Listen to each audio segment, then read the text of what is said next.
Ya, perkenalkan kami dari kelompok sekian. Perkenalkan saya selaku moderator Ilham Wahyu Pratama, dan ada beberapa anggota kami, yaitu pertama Ajeng, Ayu Pangesti, ada Rafinal Dirian, Denny, Elisa, Erwin, Abror, dan Raziki. Untuk yang pertama, kita akan membahas latar belakangnya. Untuk latar belakang akan dijelaskan oleh Saudara Abror. Silahkan. Ya, terima kasih. Untuk latar belakang sendiri, di era globalisasi saat ini, ekonomi memiliki peran yang penting dalam masa pembangunan. Bisnis merupakan salah satu kegiatan ekonomi yang berkembang dengan pesat. Apalagi di tengah pandemik ini, manusia memiliki inovasi-inovasi terbaru dalam mengembangkan bisnis. Manusia sebagai makhluk individu dan makhluk sosial merupakan perpaduan antara aspek individu sebagai perwujudan dirinya sendiri dan makhluk sosial sebagai anggota kelompok dari kumpulan suatu masyarakat yang akan memperlihatkan tingkah laku tertentu. Perilaku merupakan suatu perbuatan atau tindakan dan perkataan seseorang yang sifatnya dapat diamati, digambarkan, dan dicatat oleh orang lain individu itu sendiri. Dalam bisnis, perilaku yang baik harus sesuai dengan etika bisnis. Perilaku bisnis sangat diperlukan untuk menentukan kesuksesan dalam suatu bisnis. Oleh karena itu, dalam bisnis, perilaku konsumen menjadi salah satu perhatian penting bagi produsen. Karena konsumen merupakan objek yang mau memberikan penilaian terhadap kepuasan penggunaan produk yang ditawarkan produsen. Selain itu, penerapan perilaku bisnis ini diharapkan dapat mencegah tindakan-tindakan tidak etis yang dapat dilakukan oleh produsen maupun konsumen, yang dapat menimbulkan berbagai dampak negatif bagi produsen maupun konsumen. Oleh karena itu, pada penulisan makalah ini, penulis ingin mengangkat sebuah judul, hubungan perilaku produsen dan konsumen berdasarkan etika bisnis. Terima kasih. Oke, selanjutnya yaitu kita akan membahas tentang etika. Etika itu apa dan filsafatnya gimana, itu akan dijelaskan oleh Saudara Aldi. Silahkan untuk Saudara Aldi. Oke, terima kasih Mas Ilham. Saya akan menjelaskan apa itu etika. Etika merupakan sistem prinsip-prinsip moral yang mempengaruhi bagaimana orang membuat keputusan dan menjalani hidup mereka. Etika berkaitan dengan apa yang baik bagi individu dan masyarakat, dan juga digambarkan sebagai filsafat moral. Jenis-jenis etika yaitu yang pertama etika filosofis sebagai etika yang berasal dari kegiatan berfilsafat atau berpikir yang dilakukan oleh manusia. Karena itu, etika sebenarnya adalah bagian dari filsafat, karena etika lahir dari filsafat. Etika filsafat memiliki sifat-sifat diantaranya yaitu yang pertama empiris, ialah etika yang membahas mengenai sesuatu yang ada atau konkret. Contohnya filsafat hukum yang mempelajari mengenai hukum. Yang selanjutnya yaitu non-empiris, ialah etika dari cabang filsafat yang berusaha melampaui hal konkret dengan seolah-olah menjadikan sama sesuatu yang ada di balik semua gejala konkret. Yang kedua yaitu etika teologis, merupakan etika yang erat kaitannya dengan agama dan berisikan tentang unsur etika umum dan dapat dimengerti ketika memahami etika secara umum. Terima kasih. Oke, terima kasih untuk Saudara Aldi. Selanjutnya yaitu tadi Saudara Aldi sudah menjelaskan tentang apa itu etika secara umum. Untuk selanjutnya yaitu kita akan membahas tentang etika bisnis. Jadi etika itu ada beberapa macam. Contohnya yaitu yang pertama ini adalah etika bisnis. Akan dijelaskan oleh Saudara Edisa. Silahkan. Etika bisnis merupakan aturan tidak tertulis yang memuat tata cara untuk melakukan bisnis yang didasari oleh moral, nilai yang baik untuk membentuk hubungan yang sehat dan adil agar terjalin kerjasama yang baik antara karyawan dan pimpinan maupun dengan mitra kerja, masyarakat dengan pemegang saham. Dengan selalu menerapkan etika bisnis pada suatu perusahaan, maka akan membantu perusahaan dalam proses manajemen perusahaan yang lebih efektif meningkatkan kepatuhan terhadap aturan yang diberlakukan dalam perusahaan, dan meningkatkan integritas di dalam suatu perusahaan. Dengan menerapkan etika yang baik, maka secara otomatis bisnis akan lebih mudah berkembang. Etika bisnis yang baik perlu diterapkan oleh perusahaan agar tercapai tujuan yang telah ditetapkan. Oleh karena itu, etika bisnis memiliki beberapa prinsip yang digunakan sebagai acuan dalam melaksanakan kegiatan dan mencapai tujuan yang dimaksud. Terdapat beberapa prinsip etika bisnis yang dapat dijadikan pedoman bagi setiap bentuk usaha agar dapat menerapkan etika yang baik pada bidang usaha yang dijalankan. Oke, terima kasih untuk Saudara Elisa. Untuk selanjutnya yaitu dalam etika bisnis itu ada beberapa prinsip-prinsip. Nah, prinsip-prinsip itu akan dijelaskan oleh Saudara Denny. Monggo, silakan. Baik, terima kasih Mas Ilham. Di dalam prinsip etika bisnis terdiri dari 5 prinsip, yaitu diantaranya prinsip otonomi, yaitu sikap dan kemampuan manusia untuk mengambil keputusan dan bertindak berdasarkan kesadarannya tentang apa yang dianggapnya baik untuk dilakukan. 2. Prinsip kejujuran. Terdapat 3 lingkup kegiatan bisnis yang bisa ditunjukkan secara jelas bahwa bisnis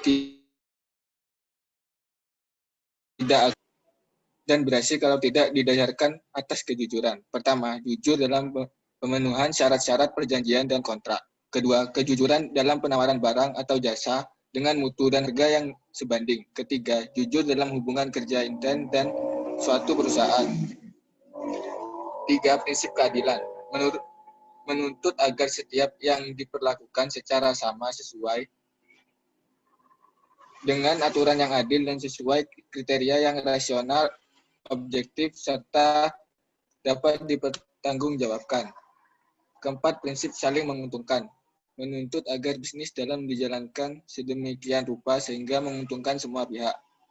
Yang terakhir, prinsip integritas moral, terutama dihayati sebagai tuntutan internal dalam diri pelaku bisnis atau perusahaan agar perlu menjalankan bisnis dengan tetap menjaga nama baik pimpinan atau orang-orangnya maupun perusahaannya. Oke, terima kasih untuk Saudara Denny. Nah, jadi dalam etika bisnis itu kan ada beberapa aktor. Nah, aktornya itu ada antara produsen dan konsumen. Jadi hubungan antara produsen dan konsumen itu pasti ada hubungan. Nah, hubungan ini akan dijelaskan oleh Saudara Erwin. Silakan. Baik. Hubungan produsen dan konsumen. Produsen merupakan orang yang menghasilkan barang yang memiliki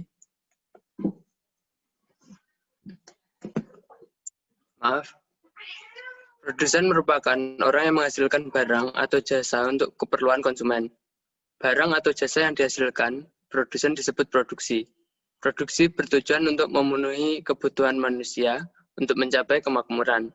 Kemakmuran dapat tercapai jika tersedia barang dan jasa dalam jumlah yang mencukupi. Sedangkan konsumen adalah setiap orang pemakai barang dan jasa yang tersedia dalam masyarakat, baik bagi kepentingan diri sendiri, keluarga, orang lain, maupun makhluk hidup dan tidak untuk diperdagangkan. Jika tujuan pembelian produk tersebut untuk dijual kembali, maka disebut pengecer atau distributor. Selanjutnya yaitu kewajiban produsen. Yang pertama, memenuhi semua ketentuan yang melekat pada produk maupun iklannya. Kedua, menyikap semua informasi yang perlu diketahui tentang produknya. Ketiga, tidak mengatakan yang tidak benar tentang produknya. Yang keempat, tidak boleh memaksa konsumen secara samar maupun terang-terangan. Selanjutnya yaitu hak-hak konsumen. 1. Mendapat informasi yang lengkap dan benar. 2. Mendapat ganti rugi atas produk yang cacat. 3. Mengkonsumsi produk secara aman. 4. Bebas memilih produk tanpa ada paksaan. Terima kasih. Oke, terima kasih Saudara Erwin. Nah, itu yang dijelaskan oleh Saudara Erwin, yaitu merupakan kewajiban produsen dan hak konsumen. Untuk selanjutnya yaitu mengenai kasus hubungan perilaku produsen dan konsumen berdasarkan etika bisnis. Yang pertama akan dijelaskan oleh Saudara Ajeng, silakan. Terima kasih.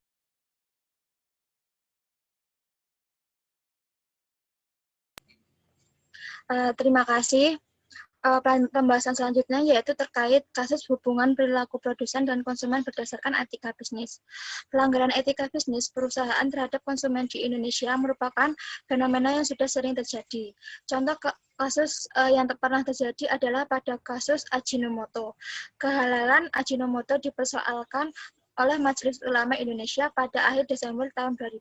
Setelah ditemukan bahwa pengembangan bakteri untuk proses fermentasi tetes tebu atau molase mengandung baktosoiton atau nutrisi untuk pertumbuhan bakteri yang merupakan hasil hidrolisa enzim kedelai terhadap biokatalisator porsin yang berasal dari pankreas babi.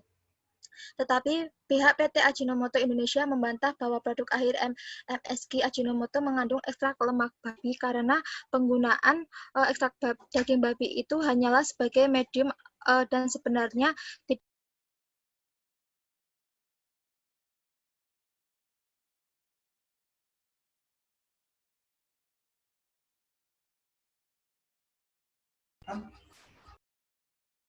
Oke, gimana Saudara Ajeng? Apakah sudah selesai? Saya akan melanjutkannya. Nah, dari dampak tersebut, akhirnya PT Ajinomoto menarik semua produknya dari pasaran. Dampaknya tentu saja perusahaan mengalami banyak kerugian.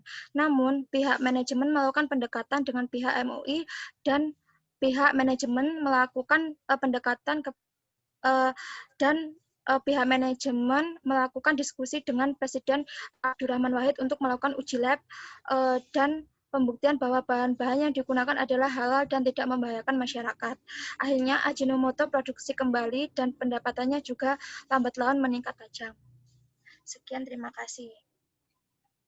Oke, terima kasih untuk Saudara Ajeng. Untuk selanjutnya mengenai studi kasusnya akan dijelaskan oleh Saudara Raziki. Silakan. Baik, terima kasih. Saat dinyatakan oleh MUI bahwa produknya tidak halal, maka untuk menghilangkan keresahan dan menjaga ketenangan masyarakat dalam mengkonsumsi produk Ajinomoto, maka pihak Ajinomoto menarik secara serentak di seluruh Indonesia produk MSG Ajinomoto yang telah beredar yang jumlahnya sekitar 10.000 ton dan perusahaan harus menanggung banyak kerugian.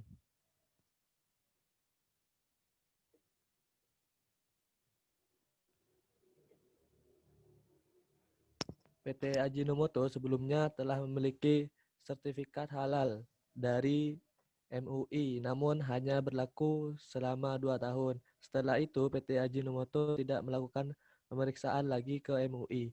PT Ajinomoto Indonesia membantah bahwa produk akhir MSG Ajinomoto mengandung ekstrak lemak babi bertahan. PT Ajinomoto itu dikemukakan dalam siaran pers yang ditandatangani Departemen Manajer PT Ajinomoto Indonesia.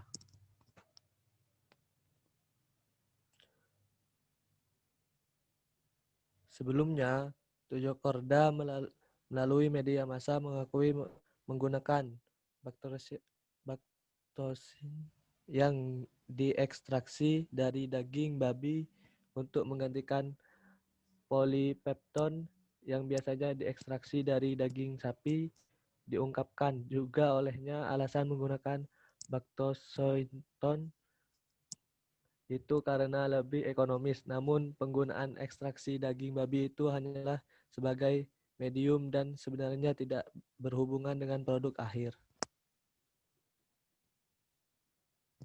Baik, terima kasih. Oke, untuk selanjutnya yaitu kita akan membahas tentang pelanggaran etika bisnis apa yang dilakukan oleh pihak Ajinomoto. Silahkan untuk slide selanjutnya.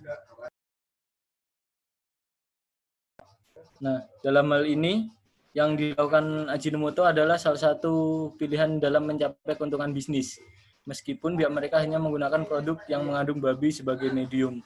Tetap saja itu mengurangi kehalalan dari produk itu sendiri. Apalagi pihak Ajinomoto sempat menyangkal bahwa mereka menggunakan produk ekstrak babi.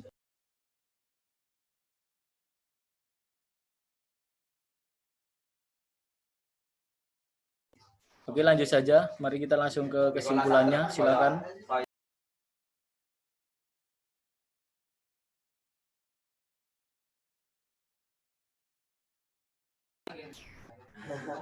Nah, jadi kesimpulannya yaitu bisnis adalah bagian penting dalam masyarakat. Selain mempertaruhkan barang dan uang untuk tujuan keuntungan, bisnis juga membutuhkan etika yang setidaknya mampu memberikan pedoman bagi pihak-pihak yang melakukannya. Etika bisnis yaitu merupakan suatu kode etik bagi perilaku pengusaha berdasarkan nilai-nilai moral dan norma yang dijadikan tuntunan dalam membuat keputusan dan memecahkan persoalan. Jadi setiap perusahaan itu harus memiliki suatu etika, etika dalam menggunakan pemasarannya, ya, terus dalam etika dalam berbicara dengan masyarakat, begitu. Mungkin itu saja yang dapat kami jelaskan. Kurang lebihnya mohon maaf. Assalamualaikum warahmatullahi wabarakatuh. Waalaikumsalam warahmatullahi wabarakatuh.